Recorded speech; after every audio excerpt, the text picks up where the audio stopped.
Penal sin barrera, con Diego Achával, Fernando Tapir Chalis y Jorge Pomiro. Bien, pasando las 18 horas, volvemos y acá está nuestra invitada, periodista, corresponsal de guerra, se va a quedar hasta el final del programa. Clara Preve, bienvenida a Penal sin barrera, ¿cómo estás? Hola a todos, bueno, gracias por tenerme. Todo muy bien, recién llegado a Buenos Aires, así que adaptándome. Pero bueno, gracias por la invitación. Bueno, para arrancar, contanos de tu actividad, cómo decidiste hacer esto.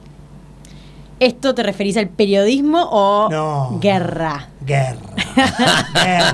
Imagino que empezaste como periodista, pero contanos, hacenos tu recorrido. Bueno, estudié en la Universidad Austral, estudié comunicación social y yo siempre, nosotros con mi familia crecimos, o sea, tuvimos unos años en Estados Unidos y a mí siempre me quedó ese bichito, vieron como más de afuera. Y me fui a Australia un año donde conseguí una pasantía para trabajar en una revista de moda. Imagínense, yo soy lo anti, hoy escribo muy distinto a lo que es el periodismo de moda, pero bueno, me dio como un adentro en lo que es escribir en inglés, que es algo que es un desafío, es completamente distinto a lo que yo venía acostumbrada en la facultad, en la universidad.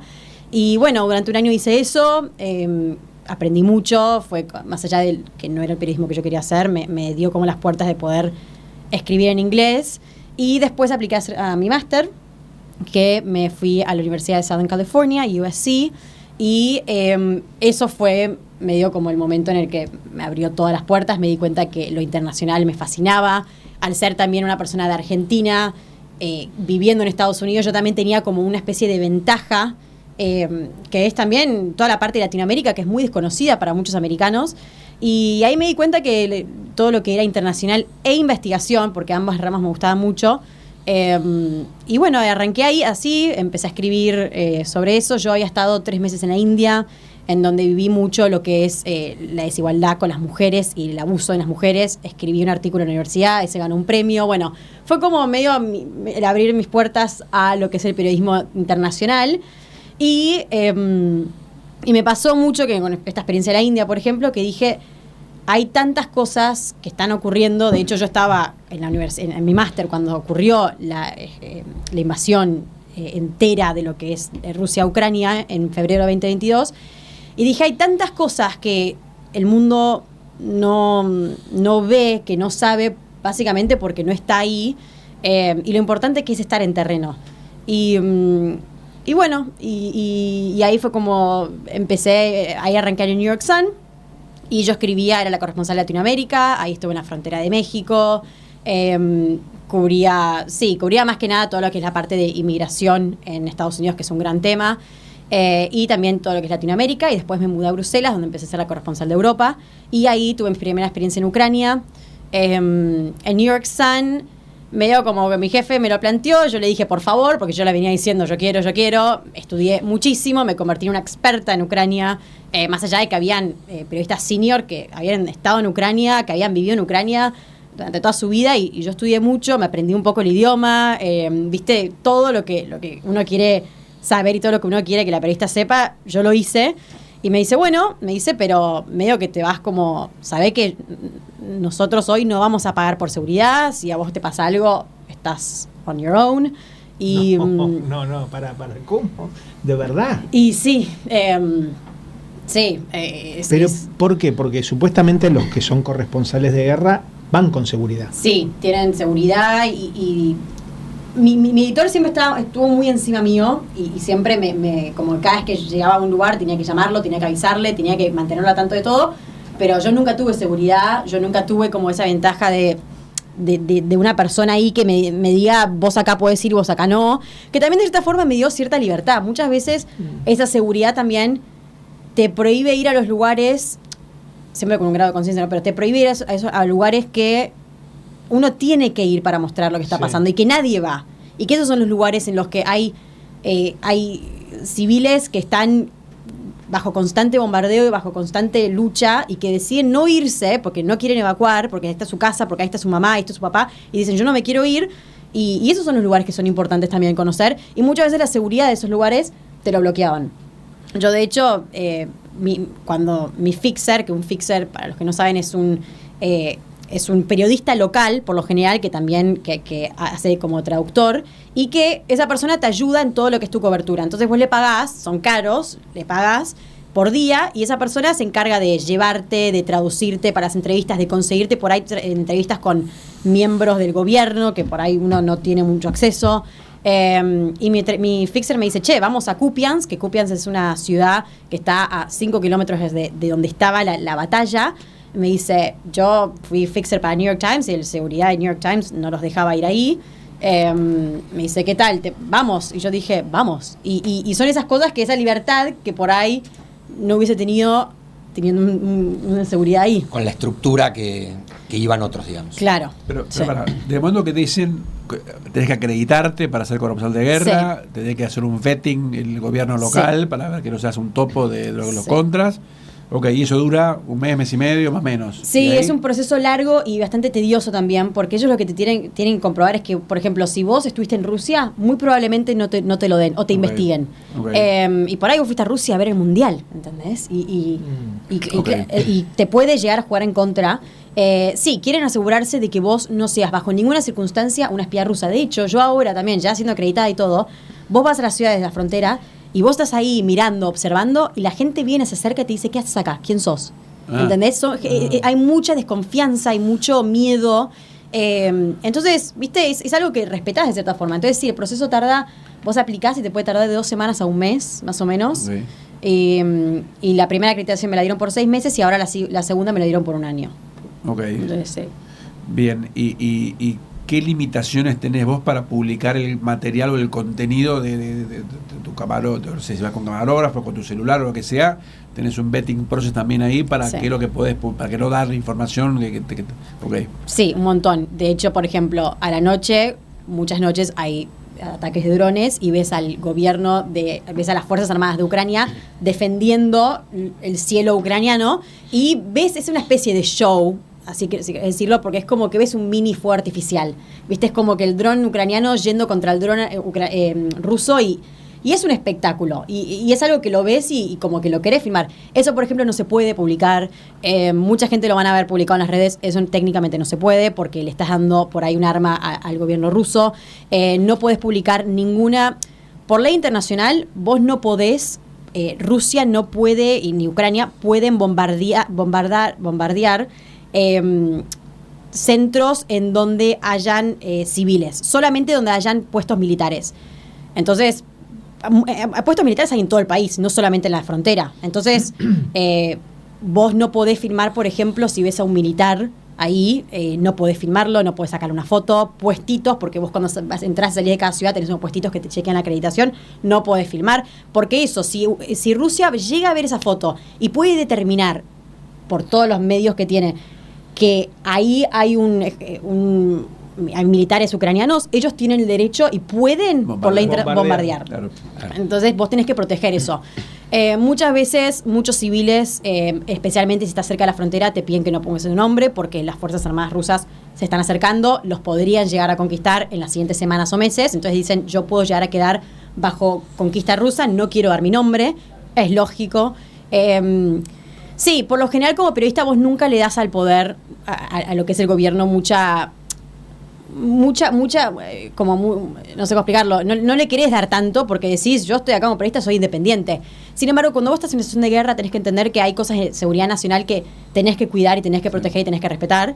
De hecho, cuando yo entrevisto a gente del gobierno de Ucrania, por lo general me piden ver el artículo o las frases o las quotes que usó antes de que la saques, antes que lo publique. Si ellos me piden, por lo general no me piden nada, porque respeto mucho lo que ellos me dijeron y todo, más allá de que por ahí escriba cosas que no son 100% favorecentes, o sea, que los favorece. Pero sí, si me piden algo lógico, se puede cambiar. Si me piden algo que para mí no es lógico, les digo por qué y ya está. Pero sí, hay un control más riguroso de lo que por ahí un periodista tiene que afrontar en otros países. Sí. Bien. Wow. Bueno, pues estás, como vos dijiste, a tu propio merced. Sí. Y cómo, bueno, confías totalmente en la persona esa que contratás, en cuanto a los lugares para dormir, para vivir, para moverte, por dónde trasladarte, porque estás 5 kilómetros, es nada para lo que son las bombas, los misiles y ese tipo de cosas, ¿no? Mira, los fixers son personas, algo que van a ver en Ucrania mucho es que hay mucho nacionalismo y que hay mucho hambre por justicia, por victoria, y la gente dice yo muero por mi país. Y los fixers no son personas o sea, son personas que piensan igual. Y entonces ellos dicen, yo arriesgo mi vida yendo con periodistas internacionales a la frontera porque es mi país y yo quiero que el mundo sepa lo que está pasando en mi país. Y eso también te lo dicen. Y vos sabés que un fixer te va a mostrar los lugares que vos, o sea, le pedís y te va a recomendar lugares, pero... Perdón, Sí. ¿eso lo pensás a pesar de que ellos cobran y mucha plata, como dijiste vos? Que el fixer te sale Sí. bastante plata. Sí. Sí. Vos Porque por ahí otro lo puede ver, bueno, lo hace por plata. ¿Se entiende? Sí, se entiende. Tienen otro trabajo y son por lo general periodistas locales. Ok. Y ellos lo hacen y de verdad lo ves. Y muchas veces ellos te dicen, tipo, no te voy a dar un precio, decime, tipo, lo que a vos te parezca. Lo que vos ¿entendés? podés. Claro, es como yo lo hago porque vos estás acá en mi país y son personas que están súper agradecidas de que vos estés ahí cubriendo lo que está pasando y te dicen siempre, sos muy valiente, qué bueno que estás acá, porque vos en realidad te dicen, como vos ¿qué tipo? O sea, Sí. vos estás sacrificando tu vida por un país que ni siquiera es tuyo. Yo lo hago por mi país. Pero bueno, por ejemplo, cuando fui a Kupiansk es una ciudad que ahora está siendo evacuada de nuevo, que las Fuerzas Armadas rusas están muy, muy cerca y está a punto de ser... Tomada. Sí. Es una ciudad que está en la región de Kharkiv, que la región de Kharkiv es la segunda ciudad más grande. Kharkiv es la segunda ciudad más grande de Ucrania y está en el noroeste de Ucrania. Es una ciudad que siempre, o sea, que desde el principio de febrero de 2022 se bombardeó mucho, los rusos tomaron mucha parte de Kharkiv, las fuerzas armadas ucranianas devolvieron mucho terreno. Pero bueno, es una ciudad en la que estuvo bajo constante bombardeo siempre. La ciudad de Kupiansk está ahí al borde de lo que de que es la lucha. Y entonces mi fixer me dice, yo estaba en Kharkiv, me dice, ¿querés ir a Kupiansk? Kupiansk era, en ese momento, esto fue el año pasado, a fin de año. Me dice, Kupiansk la liberaron hace un mes, o sea, la habían tomado en marzo de 2022, los rusos lo tomaron. En agosto la liberaron los ucranianos. Y un mes más tarde volvieron a evacuarla porque se estaban acercando las fuerzas armadas rusas. Y me dice, ¿querés ir? Y le digo, sí. Me dice, yo tengo un amigo que puede venir con nosotros que era de Kupiansk. Entonces el día siguiente fuimos, son 3 horas de la ciudad de Kharkiv, y el amigo era de Kupiansk, una ciudad chiquita. Y toda evacuada, destruida completamente, porque cuando los rusos la tomaron, la destruyeron, y después la batalla entre los ucranianos y los rusos destruyó todo. Vos veías... O sea, el que vivía ahí, que se llamaba Dennis, me mostraba lo que era, me dice, mirá, acá yo iba al colegio y te mostraba y todo, mirá, acá yo jugaba al fútbol, no quedaba nada, había un cráter en el medio de la cancha de fútbol y me dice, mirá, acá, ¿entendés? Acá un amigo mío, o bueno, un conocido creo que era, se perdió las piernas porque estaba jugando al fútbol y este cráter le cayó, ¿entendés? Este mercado que yo venía con mi mamá todos los domingos y no queda nada, y todo destruido. Y veías a por ahí 40 personas que se habían quedado. Y yo iba a hablar con las personas y me dicen, esta es mi ciudad, yo no me quiero ir. A todo esto, lo que eran Kupiansk era cada 5 segundos, bombardeo. Todo el tiempo. Vos escuchabas, siempre que escuchabas una bomba que iba, o sea, vos ya reconocés medio lo que es el ir y venir. Sí, Claro. el ir y venir. Entonces, cuando vos escuchabas que se iba una bomba ucraniana, mi fixer y yo nos quedamos como, bueno, ahora en 10 segundos va a venir una rusa. Entonces nos quedamos mirando el cielo, tipo, porque si te llega, viste, te venía para acá, es como, te tenés que esconder, ¿entendés? Y bueno, y era como ese, como medio juego, que esa gente lo vive todo el día. Se iban a dormir diciendo, tipo, me pueden llegar a bombardear acá la casa. No saben lo que eran, las casas estaban completamente destruidas y los negocios destruidos, la gente se había armado su propio mercadito para poder mantener un poco su economía, porque todo lo que ellos tenían se había destruido y dijeron, bueno, nos armamos este mercadito en una callecita nomás, en donde vendían fruta, caramelos, mucho uniforme para militares. Y bueno, y mi jefe me dice, cruzando este puente, que habían 3 puentes, 2 puentes se fueron bombardeados para evitar que las otras tropas lleguen. Crucen. Y había un puentecito ahí de madera que me dice, escúchame, ¿querés cruzar? Ahí vamos a la batalla. Y él ya me había dicho, bajo tu propio riesgo, o sea, ahí está la batalla. Estás en las tuyas. Pero perdóname, te da 2 preguntas pero esto, Vos tenés un código de procedimiento con tu jefe, tu equipo, en el cual, no sé, cada 3 horas decís suspicacia Emilia, que está todo bien, o si no te reportás, que está todo mal. O sea, tenés un código, un protocolo que si no lo cumplís, mandan a alguien para averiguar qué pasó. O sea, en realidad no podés tener un protocolo así porque muchas veces no tenés la señal. señal, ok. Muchas Bien. veces no. El código que teníamos y el código que tenemos todos los corresponsales de guerra Sí. en la organización es: cada vez que llegues a tu casa de noche, mandá mensajes. Y, Ok. mi jefe tenía el número de mi fixer y tenés como, Ok. sabe dónde está, pero Bien. no podés tener un así porque no. No es súper- ok. Claro. Bien, pregunta 2. ¿Tuviste en tiroteos que vas? Porque imagino que tu perfil es más un perfil de hacer como historias, o como mostrarle el pueblo, la ciudad a la gente, más que dar breaking news. Los rusos avanzaron a tal ciudad, como son más feature stories, como se diría. Pero tuviste en tiroteo, tipo situación de peligro real, así decís, ¿me puede haber tocado a mí? Estaba Bueno. cruzando el puente cuando lo interrumpiste. Sí. Justo Perdón. iba a eso. Alejandro estaba por contar eso. Perdón. Era ansiedad. Ibas a cruzar el puente de madera. Iba a cruzar el puente. Vos ahora Hacia- estás entendiendo hacia por la qué las batalla. botas, ¿no? Sí, reforzar. Reforzar. Sí. Hay un refuerzo. Menos mal que la tomé. Menos Dale. La mal. tomé, imagínate. Dale del sí, pico. Sí. Cuando estaba cruzando el puente, pobre, cruzamos el puente y básicamente no queda nada. ¿Ves? Ahí era todos soldados que ya cuando vos ya estás llegando a la frontera no te miran la acreditación. Ya es como que te dicen, bajo tu propio riesgo, Claro. vaya y pase si querés ir. O sea, entonces ahí te das cuenta, o sea, cuando ya ves, te das cuenta que el soldado te mira y te saluda, decís, y no te mide nada, decís, acá estás metiéndote Acá ya está- como... estoy sí. jodida. Frente de batalla. Sí, Acá sí, estoy sí. jodido. Sí. Y de repente ves, sí, ahí ya estábamos manejando hacia la zona de batalla y veías a los drones caer. De repente cae un dron, estábamos hablando con el soldado que estaba en el puestito, el de control, charlando. De repente pasa un dron, nos cae a 10 metros, todos en la trinchera. Sí, o sea, y bueno, cruzamos todo eso, no sé qué, todo esto en el camino, todos mirando el cielo para ver si venía un dron o algo. Y llegamos a la zona de batalla donde lo primero que vemos es un camión, una chata, con 2 soldados ucranianos y en la caja un hombre que había perdido la pierna.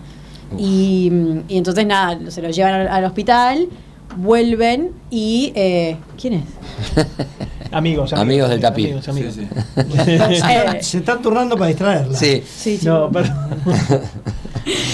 igual es una distracción estar en la calle acá, es como... Pero comparado con un Venís, ucraniano, claro. nada. Estás hablando de que estabas en una chata con un pobre hombre que le faltaba una gamba, no te vas a distraer por estos 2 salames. Vamos. Bueno, y llega, entonces, ves, entonces cuando vuelven los soldados, viste, ellos te charlan y todos fuman, entonces todos se fuman un cigarrillo y te dicen como, esto es el precio de la guerra, ¿entendés? Como es algo que estamos acostumbrados y de repente empiezan los tiroteos. Ahí, y claro, vos ya en un punto no ves dónde están los tiroteos, pero están ahí, ¿entendés? O sea, te podés estar atrás de la columna y están tiroteando y vos no lo ves, o sea, no es que no es como en las películas que ves que de repente tipo hay 2 bandos, pero o sea, claro, y de repente escuchás a ucranianos del otro lado que no los ves tampoco, devolviéndole fuego y vos en el medio. Y es como... Wow. Y entonces mi fixer me agarra, que mi fixer estaba bastante loco, o sea, era bastante valiente, pero me agarra y nos subimos al auto y nos volvimos por el mismo camino, puentecito de madera. Y sí, y hoy Kupiansk está volviendo al control ruso. Sí. Cuando decís tiroteos, estamos hablando con qué tiran, no son ametralladoras, que sé yo cuánto, sino que son más tipo misiles, tipo No, cosas así. misiles, o sea... o qué es lo que vos ves ahí en el frente ese de batalla. Misiles y drones son lo que van a ver en cualquier parte de Ucrania, en cualquier parte del país, porque son lo que usás para lo que es el larga distancia. Sí. Entonces eso es lo que vos siempre ves con el cielo, o que vos escuchás cuando estás en Kiev, por ejemplo, y que atacan con drones, los ves y eso es lo que ves. En la parte del frente, sí, son metralletas, o sea, metralleta. son pistolas, claro. Okay. Y eso, con eso le devuelven fuego, es más como el contacto mano a mano. Pero eso no lo veías, estaba No. a cierta distancia los rusos, pero igual era con esas armas. Claro, de todas formas, vos ya cerca de la frontera tenés como hay esta parte de lo que digo, metralletas, pero también tenés la parte que es, sí, un misil más de corta distancia o como... Sí, una Como bomba. uno veía en las películas, los cañones, digamos. Sí, una los cosa así. cañones, no saben lo que son los cañones, los tanques, eso. Ok. Entonces se esconden en los arbustos y esos tanques están funcionando 24/7 para ambos lados y eso es lo que vos escuchás, el ir y venir, ¿entendés? Cuando sale un tanque y después el tanque del otro lado te Que lo vuelve. vuelve. Claro, Que eso es lo que tenés ya el oído preparado, digamos, como para saber ya medio que lo determinás, sí. Sí. En cierta forma ya te das cuenta de cómo, sí. de Pero que se bueno. viene. Y no, obviamente no dormían ahí en esta ciudad, sino que volvían 3 horas para atrás a dormir Sí. en un lugar un poco más a resguardo, me imagino. Sí, no dormís ahí, pero porque no hay lugar tampoco para dormir, ¿viste? Es como, no... Cuando vos decías los rusos rompen todo como uno ve a propósito, o sea, No. o es que porque tiran la bomba se destruyó. Eso, y además de cuando están tomando la ciudad, es muy agresiva la toma de la ciudad. Ok. Es una constante. Vos, cuando muchos de los ucranianos que yo conocí, por ejemplo de Kharkiv, cuando vos veías a la gente, cuando Rusia tomó en 2022, se acercaron mucho a las ciudades grandes. Entonces vos veías de repente videos de los tanques rusos acercándose a la ciudad y los soldados rusos, y ahí y tenías a los pocos personas de Ucrania, de las Fuerzas Armadas ucranianas, que venían y le disparaban como para poder liberar. Entonces era un constante, sí, era tipo vos veías los videos en donde ves tipo a un pibe ruso por ahí escondido con la metralleta intentando, ¿entendés? Y era así. Y entonces ese juego por ahí de lo que era, destruyó mucho la ciudad, y por eso cuando los rusos tomaban muchas ciudades o aparecían en ciudades, se destruyeron mucho, porque entre el ir y venir, la batalla que se formó muy urbana, eso es lo que lo llaman como más la batalla urbana, y sí, destruye mucho. Y bueno. Vos llegas allá y, por ejemplo, me vuelvo el 23, o depende de lo que pase, tenés la incertidumbre de tu retorno, de tu regreso a tu lugar, o por ahí te tenés que quedar en Ucrania. 3 meses. Claro. Y eso. depende. No es fácil conseguir pasaje de trenes tampoco, porque hoy en día solo podés viajar por tren o por colectivo. Es un viaje muy largo, es un viaje que o sea, con todo lo que está pasando, mucha gente se va y mucha gente viene también, en el sentido de muchos ucranianos que se fueron a visitar a sus familiares a Europa, vuelven a Ucrania. Entonces no hay mucho tren, no hay mucho bus. Yo siempre voy con algo de retorno, que no necesariamente significa que lo voy a usar. Pero elástico. Sí. Los bus, sí, es un viaje de 44 horas, ¿viste? Es cruzar la frontera, es largo, es... ¿Y vas sola o vas con algún colega de, no sé, el Times, el Post o Tenés amigos y de otros medios, pero no combinan para ir, o sea, No. vos te quedaron 3 meses y vos Sí. te quedó 2. Okay. Sí, no vamos juntos, sí. Y ahí llegás de nuevo, yo vuelvo del frente de batalla, te volvés para el lugar donde vas a dormir. Adrenalina, obviamente, Sí, a full. recontra full. ¿Podés dormir? ¿Llegás? ¿Descansás? ¿Qué haces? Yo creo que ¿Te sí, pones yo a creo escribir? que bueno, sí, te pones a escribir, lo primero que haces. Para bajar, ¿no? Sí, Para porque bajar. si no, la emoción es lo que te hace como mostrar eso, o sea, vos mostrás la emoción en la escritura, y está bueno escribirlo lo antes posible. Claro. Muchas veces lo escribían en el auto a la vuelta, por ejemplo. Pero sí, dormís. Yo creo que te cae más todo lo que es el post, te cae cuando volvés, cuando salís, cuando ya no estás en Ahí, claro. Sí, ahí es cuando ya te cae. Llegás al lugar donde dormís, mandás los mensajes. ¿Con quién te comunicás? ¿Con tu familia? ¿Con Con mi editor, ¿Con le tu aviso que editor? llegué. Sí, con mi papá, le digo que llegué. Pero sí, no te sale mucho hablar no, igual del no tenés tema. muchas ganas de sociabilizar cuando estás allá, digamos. No, y no te sale mucho hablarlo, ¿viste? Porque también el resto del mundo está en otra cosa Obvio. y te cuesta por ahí como entrar en la otra cosa ahora, ¿entendés? Es como, todavía estás en ahí, y después cuando salís, sí, es todo un proceso que tenés que hacer para volver a entrar a tu realidad, pero ahí no tenés ganas, no, avisás que llegaste y no te pones a hablar así como... No contás mucho qué pasó, qué viviste ese día. Por ahí algunas sí, pero no necesariamente, no necesariamente lo vas contando como, sí. Que lean tu artículo. Claro. Si quieren Claro. saber, que lean. Sí. Recién dijiste le aviso a papá. Sí. ¿Qué onda cuando le avisás, porque sos una chica joven, Sí. cuando les avisás a tus viejos, o a tu papá, o a tu familia, que te vas a Ucrania? Chica joven, recontra familiera y de haber hecho toda la vida aventuras, programas en familia, etcétera, Sí. etcétera, como locos. Entonces debe ser más impactante todavía para el Tano y para tu madre Sí. Claro. esta ¿Cuál es la actividad que reacción? decidiste encarar. Yo creo que es la historia que no se cuenta de los corresponsales de guerra, ¿viste? Como la parte de la familia. Porque yo estando ahí en terreno, de cierta forma, primero es mi elección y segundo tengo más control de ciertas cosas. Que lo que uno no sabe o lo que uno deja a la imaginación siempre termina siendo peor de la realidad. Entonces, yo siempre tengo eso en cuenta, que mi mamá y mi papá tienen esa en la cabeza, ¿viste? Tienen esa realidad que ellos no pueden controlar. Me pasó que, sí, el estar en bombardeo, yo por ahí llamaba a mi papá y le contaba casi llorando al principio, y porque necesitaba acostumbrarme, y papá, ¿qué podía hacer? ¿Entendés? Papá, yo me acuerdo que estaba yendo al dentista, acá Bicho Bulgevich, y me decía, como, y yo como, y claro, que entonces ahí tenés que aprender a encontrar la forma en la que ambos puedan, como... Comunicarse. Sí, Interactuar. sí. No, pero está bien, pero en el momento que vos decidís decir yo quiero ir a Ucrania, ¿qué onda? Me imagino que te sentás o, no sé, hablas por teléfono y decís, Es mi trabajo, o sea, es algo como... ¿pero ellos ya lo toman como tu trabajo? Sí, por ahí a uno le cuesta más que a otro o acostumbrarse, pero sí. De Yo cierta me forma. pongo en el lugar, debe ser Sí, Heavy. heavy, recontra heavy. sí, lo es y bueno, es algo que... Sí, es algo que tenés que tener en cuenta siempre, lo que le estás poniendo, ¿viste? Pero sí, es mi trabajo y de cierta forma tenés que... ellos tienen que confiar de que yo voy a tomar todas las medidas que se pueden tomar y bueno, o sea, es lo que a mí me gusta hacer y es lo que yo quiero hacer y bueno, Y no hay ningún plan, quisiera creer, estoy solidarizándome con mi querido amigo el Tano, no hay ningún plan para ir a la Franja de Gaza, ni en esos lugares más, ¿no? Que quiero creer que eso... Por la sonrisa pareciera ser que sí.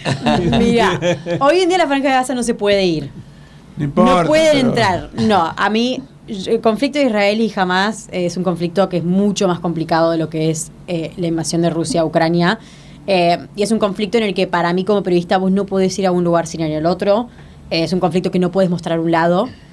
Muchos periodistas internacionales están llamando a Israel para que dejen a los periodistas entrar a la Franja de Gaza. Es un conflicto que yo, si fuese por mí, iría. De hecho, me lo propusieron de que yo vaya a Israel. El New York Times es un diario muy pro-Israel y yo dije, yo voy con ciertas condiciones y no llegamos a un acuerdo. Y yo creo que es importante eso también remarcarlo. Es un conflicto bastante más complicado. Sí, sí. Pero sí, a ver, la Franja de Gaza es un lugar que está muy poco, o sea, no hay mucho No hay reportaje, cobertura claro, casi. claro, y es importante. Pero The Sun no tiene tu exclusividad, digamos. Vos también tenés tenés otro medio en Europa, tenés un podcast, digamos que tenés varias. Sí, pero bueno, yo ahora ya me fui full time a trabajar Ok. como periodista de investigación, ahora el último mes. Sí, porque ya teniendo muchos trabajos, que yo aparte era... El Sun sí tenía mi exclusividad en ciertas cosas, Ok. pero teniendo 2-3 trabajos ya se me... O sea, la mentalidad, como muchos eran full time, tuve que dejar algunos porque ya mi salud mental estaba decayendo. Entonces, bueno, dejé un par, pero sí, bueno, de Sun justo yo no quise ir con el Sun a Israel. Y bueno, Bien. eso. Pero sí. Recién dijiste la invasión de Rusia. Sí. Sin embargo, Putin no dice eso, dice que es una operación militar especial. Sí. ¿Qué pensás de eso? Porque además tengo entendido que en Rusia cualquiera que no diga lo mismo que Putin puede ir preso Sí. por muchos años. En Rusia hay una propaganda muy fuerte y vos hoy hablás con una persona de Rusia y ellos no creen que su presidente está invadiendo un país. De hecho, los primeros días de la invasión, acuérdense que Ucrania y Rusia eran un mismo país, Ujú. estaban ambos bajo la Unión Soviética. Muchas personas de Ucrania tienen familiares en Rusia y viceversa. Muchos ucranianos se consideraban rusos hasta hace 2 años. Mucha parte del país habla en ruso.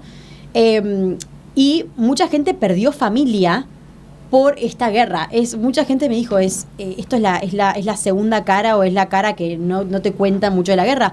En la parte del este de Ucrania, mucha gente ya no se habla con su mamá, con su papá, con su hermano, con su abuela en Rusia, porque ellos decían, cuando empezó la invasión, ellos decían, Zelensky está bombardeándolos. Claro.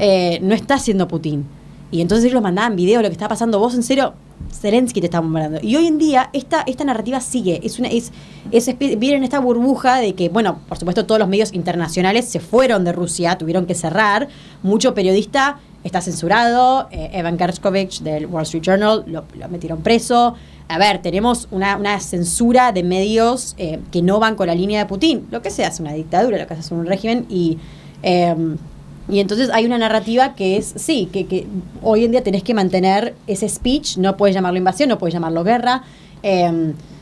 Y bueno, y es otra realidad la que se vive en Rusia, ¿entendés? Y por eso se perdió muchos lazos, se perdieron muchas familias y bueno, me estás mirando con cara. ¿Qué características o virtudes tiene que tener una persona para ser corresponsal de guerra? ¿Qué no puede faltar, digamos, en cuanto a personalidad? Pues hay gente que no lo podría hacer porque hay que tener, me parece, bueno, no sé, vos me dirás, valentía, imagino, y otras características, prudencia. Sí, prudencia, por supuesto. Para mí, perseverancia, trabajador, tenés que estudiar mucho, en especial para ir a un país. O sea, cuando vos entras a cubrir un país en guerra, se te triplican los desafíos, se te triplica la responsabilidad también. Vos tenés que estudiar mucho sobre ese país para poder ir a reportar en un país en guerra, porque es un país en guerra que está muy sensible, está muy delicado. Vos no podés entrar como si fuese otro país del mundo.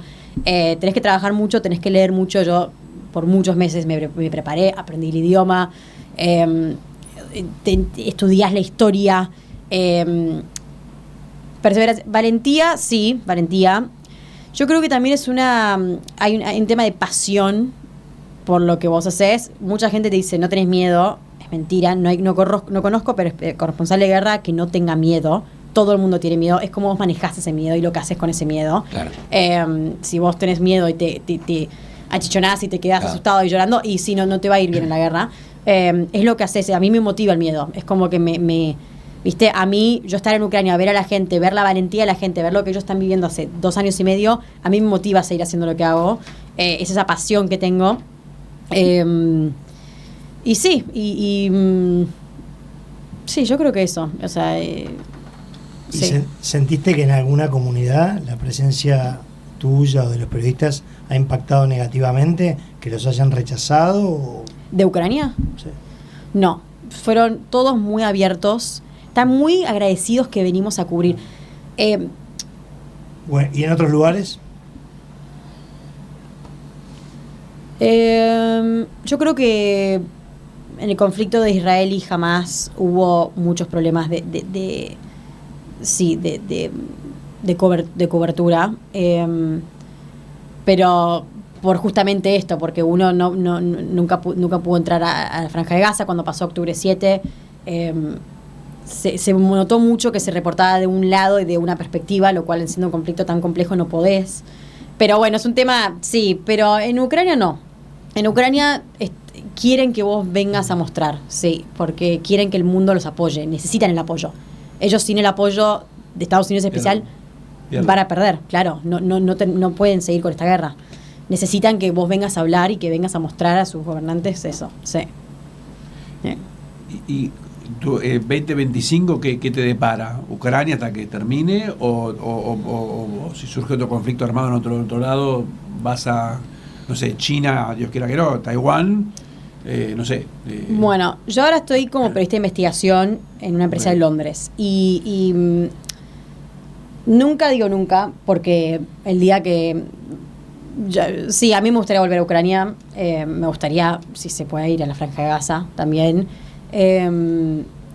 Pero no sé, o sea, depende también. Uno como corresponsal, como periodista, va viendo muy en el día a día. Exacto, hoy sí, vas viendo en el día a día cómo sigue todo. ¿Qué estás investigando actualmente? ¿Se puede contar? ¿O hasta que no salga la nota no se dice nada? Son podcasts y documentales. No se puede contar, lamentablemente. Pero sí, es más a casos de abuso en Hollywood. Estoy haciendo algo en el Vaticano, que eso sale el año que viene. Sí, hay proyectos muy interesantes que me encantan. Así de investigación. Sí, de investigación. Qué lindo. Sí. ¿Y estás viviendo en Londres? Bueno, ¿O estás viviendo en Bruselas? No. Ahora me están haciendo la visa, el sponsorship para mudarme a Londres. Mientras tanto me quedo acá hasta que salga la visa, que puede tardar 2 o 3 meses. Así que sí, eso es. Ok, y mientras estás acá, seguís investigando. Sí. ¿Y retomás algunas de las actividades deportivas que tanto te gustan o no? ¿En qué sentido? Natación. Ay, Jorge, ¿cómo te acordás? Y sí. Sí, bueno, estoy haciendo tenis, me encanta el tenis. Voy a volver a natación, seguro. Pero bueno, sí. Pero todo eso te hace realmente bien, ¿no? Te baja me baja a tierra y te permite retomar fuerza. Sí. Yo focalizaría más en la natación, porque eventualmente una situación compleja de peligro, te tirás y ya está, te vas, sí, obvio. En serio no te ayuda en nada. Clary nadaba aguas abiertas, así que sabe de eso. Caramba, bien, bueno. Pero sí, no. El deporte hace bien para bajar un poco, es algo que también, como periodista, después de la guerra tenés que empezar a también sanar la cabeza, porque en algún momento te va a pasar factura. Sí, como cable a tierra. Cuando estás allá en Ucrania, no podés hacer nada deportivo. No es que podés salir a trotar, ese tipo de cosas. No tenés mucho margen, ¿no? Cuando ven los tanques. No. Ahí no es trotar, ahí al lado. ahí es correr. Ahí es pique. No, porque... perdón. No, para correr al lado del tanque que te vas a protegiendo los disparos. Bueno, en el norte de Ucrania, cuando ahora... Ucrania invadió Rusia por primera vez en la guerra, y entonces nosotros fuimos al norte donde estaban saliendo las tropas ucranianas para el territorio ruso. Y entonces, claro, vos te vivís ahí por unos días y haces tu vida y tenés, claro, todos militares, tanques militares ucranianos viniendo. Y decís como, claro, esta es la vida, ¿entendés? Y cada tanto es una explosión que cae, ¿viste? Y es como, bueno, sí. Todo es con los militares ahí, los tanques. Lo que se ve mucho ahora son hombres sin piernas, sin brazos, sin un ojo. Eso que ya se convirtió en la vida diaria.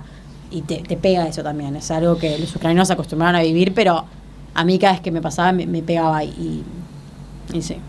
Wow. Pero bueno. ¿Y cómo es el tema del reclutamiento en Ucrania?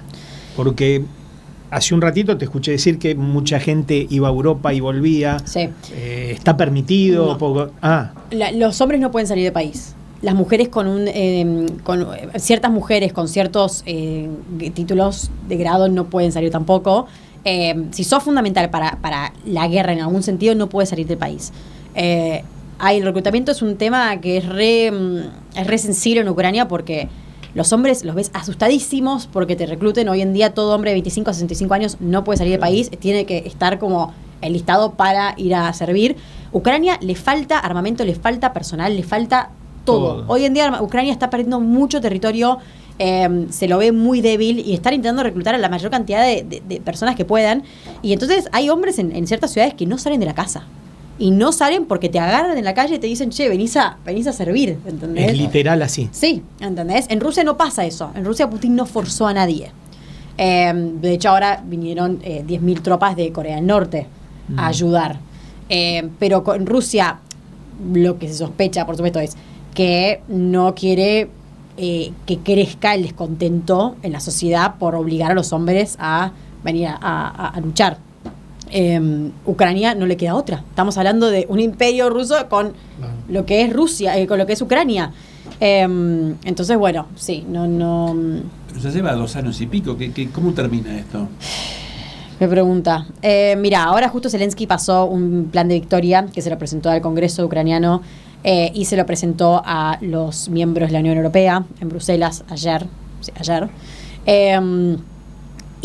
Hoy en la mañana. Se los presentó y este proyecto lo que dice es: nosotros podemos terminar la guerra para 2025, a más tardar, si ustedes primero me dan un paso claro para entrar a la OTAN, que es cómo empezó este conflicto para empezar, si me dejas disparar, usar tus armas para disparar a larga distancia dentro del territorio ruso. Esto es una de las grandes cosas que está pidiendo Zelensky, porque dice, si vos no me dejás disparar, yo no puedo prever ataques. Yo sé dónde están los armamentos rusos, déjame dispararlos. Lo que pasa es que los países del occidente dicen, si vos disparás dentro de Rusia, se arma un conflicto mundial. Se arma un conflicto mundial, se arma un conflicto nuclear. Estamos hablando de que Rusia tiene armas nucleares y que ya ha amagado a usarlas. Nunca ha habido un caso concreto de miedo a que las use, pero Putin no ha mostrado que no tiene que no le tiembla el pulso. No. Y entonces los países del occidente están muy delicados en lo que permiten a Ucrania hacer para prevenir esto. Porque le dieron el armamento para defenderse, teóricamente. Exacto. Y no para atacar. Exacto. O sea, usa todo lo que sea para repeler, exacto, pero no para ir hacia el otro lado. Porque si cae del otro lado es donde Putin se puede enojar, va a agarrar el argumento de me cayó algo que viene de Francia, sí, y entonces voy a París. Claro, lo que pasó ahora... Sí, es lo que debe estar buscando. Obviamente debe estar esperando de alguna manera ese tipo de situaciones. Ellos lo pueden ver como un signo de escalación. De hecho, Putin, cuando Estados Unidos amagó a permitir a Ucrania disparar a larga distancia dentro del territorio ruso, Rusia dijo, nosotros vamos a devolver ese ataque y no tenemos miedo de usar armas nucleares. Entonces, es algo que como Estados Unidos dice, upa, ¿entendés? Y bueno, cuando ahora, en agosto, Ucrania entró a Rusia, hubieron muchas preguntas de eso, pero fue como, Rusia lo va a ver como una amenaza, va a devolver más fuerte. Esa como incursión a la región de Kursk en Rusia es como hoy en día no se sabe para qué fue todavía. Es muy débil, mucha gente pensó que era para poder negociar. Zelensky se mantuvo las cartas muy cerca del pecho, no quiso contar mucho, pero sí, mucha gente dice, bueno, es para tener un poco de algo para negociar con Rusia. Te doy este terreno que ocupé si vos me das partes del terreno del este. De veras. Sí. Claro. ¿A él lo viste a Zelensky? Zelensky sí, lo vimos. Sí, ¿pensaste? ¿Qué? Al ruso Zelensky. No. ¿Te trataste? ¿Lo tuviste mano a mano? No mano a mano, pero sí en una conferencia de prensa. Sí. Sí. Dan mucha entrevista porque, claro, necesitan. Hoy en día están en riesgo de que Estados Unidos, si gana el presidente Trump, el vicepresidente Trump, están en riesgo. El candidato a presidente Trump, perdón, están en riesgo de que le saquen la financiación. Sí. Y si le sacan la financiación a Estados Unidos, J.D. Vance, que es el candidato a vicepresidente para Trump, es uno de los oficiales más como a favor de que corten la financiación a Ucrania. Y si ellos ganan y cortan la financiación a Ucrania no tiene chance. Sí, es verdad, pero tampoco tiene chance si no le dan la opción de atacar. Si solamente es para defenderse, ¿cuánto tiempo pueden resistir? Y es la pregunta. Y de hecho Trump ahora lo que está diciendo mucho en los rallies es como en sus como reuniones con sus followers, lo que dice es Ucrania, lo que dice es Ukraine is gone, Ucrania ya está. Si ustedes hubiesen hecho una negociación antes de que empiece la guerra, seguramente esto lo hubiésemos evitado. Te da el indicio de que como lo que dice Trump, dice, ¿para qué te voy a seguir dando plata? ¿Qué va a pasar? Hoy en día la guerra es a ver quién se cansa primero. Y es lo que se piensa que Rusia está intentando hacer cuando bombardea tantas ciudades dentro de Ucrania, para que la gente se canse, para que la gente, el desgaste emocional y desgaste psicológico que esto trae, que la gente diga basta y que le vaya a pedir a sus gobernadores basta, terminen la guerra, denle lo que quieren. Porque hoy en día lo que Rusia dice, hoy Rusia tiene 20% del territorio ucraniano. Rusia dice, yo voy a negociaciones de paz si me dan ese territorio. Y muchos lo que ya tienen. Lo que tienen. Que es bastante, 20%, es un quinto del territorio ucraniano lo tiene Rusia. Y bueno, y Zelensky dice, bajo ninguna circunstancia, lo que se piensa que Rusia quiere es agotar a la gente para que le pida a Zelensky que vaya a negociaciones con eso. Claro. Me quiero meter un poquito en terreno personal. ¿Tenés pareja? No tengo pareja. Debe ser muy difícil, ¿no? Digo... Imagínate, boludo. Por eso, esa es una. Hola, hermosa. Claro. Pará. Por eso, no. Me pongo del lado de... Digo, estar del otro lado de la pareja, decir, debe ser difícil. Uno, asistencia psicológica. ¿Tenés ahí, estando allá, tenés la posibilidad, cuando volvés, cómo manejas eso? ¿Un psicólogo, decís? Bueno, un psicólogo, lo que sea. No, Digo, no tengo. Que debería. No, pregunto, para mí era un más, pero claro, te pregunto. No tengo. Me pasa mucho que me cuesta por ahí, no poner en palabras, pero digo, yo veo las secuelas y te das cuenta cuando volvés como lo que te hace, y vos no pensás que tenés secuelas postraumáticos de lo vivido. Se te aparecen en la vida medio como así. Yo me acuerdo cuando volví la primera vez de Ucrania, estaba muy agresiva y yo no tenía por qué. Se me había brotado todo el cuerpo, dormía poco, me picaba todo el cuerpo, no tenía picaduras, me picaba, como que era... hoy en día sí, lo ves más como... Yo hoy en día lo veo más en que de repente me agarra, digo, no tengo ganas de ver a nadie y sí, te cuesta, es algo que tenés que manejar y es algo que todavía estoy aprendiendo a manejar. Como dijo una corresponsal que admiro mucho, Clarissa Ward de CNN, que es una de las top corresponsales de guerra, el cuerpo te va a pasar factura eventualmente, anda pagando en apartes, en cuotas, porque te va a llegar y yo creo que por eso tomé la decisión también de tomar un paso atrás, porque con todo esto ya era entre la investigación y entre la corresponsal de guerra, te bombardean toda la noche y vos te pasás la noche en los shelters y a las 7 de la mañana te despertás para ir a trabajar y te pasa factura después de un tiempo y bueno, sí. Así que te bombardean o los rusos o los del laburo. Claro, constantemente. Está bombardeada full. Sí, y así que bueno, sí, no, es la guerra psicológica que te dejo Claro. de Ucrania, es algo que admirás a los ucranianos por lo que están viviendo y los admirás por cómo lo están manteniendo y cómo luchan y si es algo que esta guerra va a dejar, es un país muy unido y muy formado y antes era muy dividido, tenías a lo que era la parte más rusa y lo que era Ucrania, y ahora el país se une bajo un mismo enemigo y bajo un mismo líder que es Zelensky y ves a gente que cambió su idioma, ¿entendés? Y que en vez de hablar ruso en la casa se puso a hablar ucraniano, que era una gran parte de la población en Kharkiv al principio de la guerra, 70% de la población se consideraba más rusa que ucraniana, o se consideraba con lazos rusos. Es grande el porcentaje y de hecho lo que se piensa es que Putin atacó esas zonas también porque pensó que iba a tener más soporte de la gente, lo cual no lo tuvo, se encontró con una resistencia enorme. Sí hay gobernadores y intendentes que fallaron a las ciudades y que entregaron las ciudades a los rusos y traicionaron al gobierno ucraniano. Hay muchos gobernadores que están robando plata. No olvidemos que Ucrania es el segundo país más corrupto de Europa. Es un país que tiene muchos problemas, muchos gobernadores robándose plata, pero es una guerra, es un conflicto que va a tener que lidiar Ucrania cuando termine esta guerra. Hoy en día no pueden tomarse no tienen el lujo de entrar en un conflicto entre ellos. No tienen margen.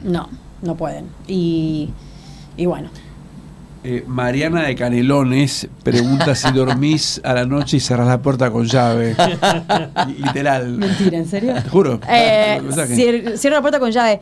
No, jamás, de hecho. Yo siempre duermo teniendo una mochila lista para irme al shelter. ¿Armas?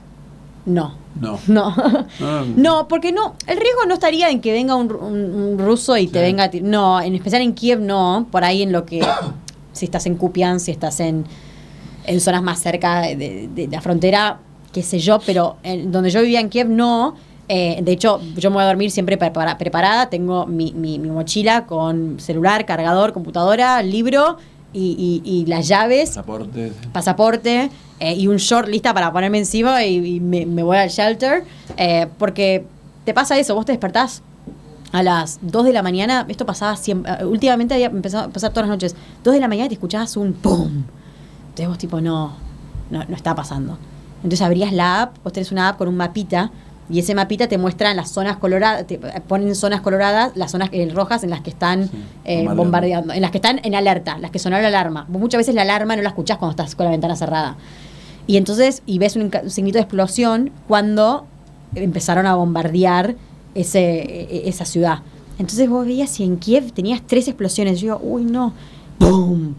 Entonces nada, ahí te corres al shelter. Yo no me olvido más, una noche, 3 de la mañana, corrí al shelter y ahora los rusos empezaron a usar misiles balísticos. Misiles balísticos que son de Corea del Norte. estos misiles no entienden cómo suena. Vos los escuchás como si estuviese cayendo acá al lado y por ahí está a 10 kilómetros. 3 de la mañana, yo corriendo sola y al shelter, y de repente escucho un misil que cayó y se tembló todo, algunas ventanas, los vidrios se rompieron y yo decía... Y claro, eso te pasa todas las noches. ¿Y a cuánto estás de ese shelter? Es el refugio, ¿no? Para sí, yo estaba a 3 minutos caminando, era un toque. Sí, mucha gente lo tiene en un garage, mucha gente lo tiene las estaciones de metro, yo lo miro en una estación de metro, un shopping subterráneo, hay distintos tipos de shelters y la gente encuentra el más cercano. Por lo general hay cercanos. El problema es cuando suena la alarma, la gente no puede usar el ascensor. Entonces, si vivís en un piso muy arriba, tenés que bajarte una escalera. Se corta la luz 10 horas al día. En Ucrania, sí, eso es otra parte. Y ahora que se viene invierno, se va a incrementar eso.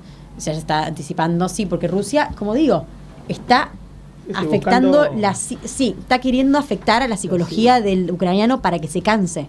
Y los ucranianos no se cansan, siguen queriendo luchar y qué bárbaro. Bueno, se nos fue el tiempo casi. Yo te decía, los que no nos cansamos de escucharte somos nosotros. Ahí tu amiga Belén dice que la estás rompiendo. No, Belén. Que esto es increíble. Se ve que no hablas mucho de esto con tus amigas. Aparte, les está encantando escucharte. Podría ser locutora, podría manejar en serio, tener muy buena dicción. Lo que ella buena comunicación, pero tener buena voz. ¿Cantás? Tenés que decir en dónde escribís para que la gente sepa dónde. Y los podcasts y todo. Twitter. Bueno, es que ahora yo no estoy escribiendo, estoy tomando un descanso de eso, pero estoy trabajando para una empresa de Londres que se llama Project Brazen. Y bueno, eso, los podcasts, pero va a salir el año que viene, así que yo los voy manteniendo al tanto con eso. Pero nos lo vas mandando. ¿Lo de Hollywood tiene que ver con lo de P. Diddy o no? No le quieras sacar información. En Hollywood, dice. No le saques información. No se puede decir nada. No se puede. Top secret, tapa. No se puede decir nada. Pero para ahora caminar por Ingeniero Budge, La Matanza, vos en la Plaza Vicente López. Mándame donde quieran, no está. Si necesitan que vaya a cubrir algo, mandar una entrevista, mándame. Yo estoy lista. ¿Seguís en contacto con el Fixer? Obvio, yo mantengo muy buena relación con muchas de esas personas viven en... La gente que vive en Kupiansk, estoy todo el día hablándoles. Che, ¿cómo estás? Che, ¿estás bien? Qué buena onda. Y sí, es importante. Son personas que te abrieron las puertas de tu casa. Yo un soldado ruso... un soldado ucraniano que perdió las dos piernas en batalla. Las 2 rodillas. Sí, todo. Arriba de la rodilla. Wow. Dijiste las 2 rodillas, es difícil perder solamente las rodillas.